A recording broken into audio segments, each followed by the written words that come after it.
சில நேரத்தில் ஏசப்பாவை ஏற்றுக்கொண்டு பணம் வரலையே, கடனில் இருக்கிறனே, தரித்திரத்தில் இருக்கிறனே, சில பேர் தொடர்ந்து சர்ச்சுக்கு போகிறது, ஏதாவது மீட்டிங்களுக்கு போகிறது, ஊழியக்காரர்கிட்ட ஜபத்தை வாங்கிக்கிறது எல்லாமே பண்ணிடுவாங்க.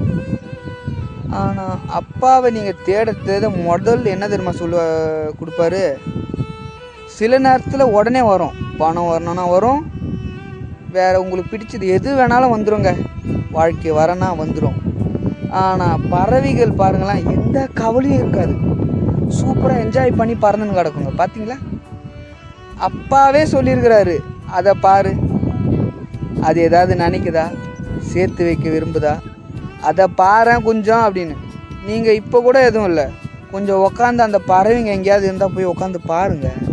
அதனால் தொடர்ந்து அப்பா கனெக்ஷன்லேயே இருக்குது. உங்களை கொண்டு செய்யும் காரியம் பயங்கரமாக இருக்கும்.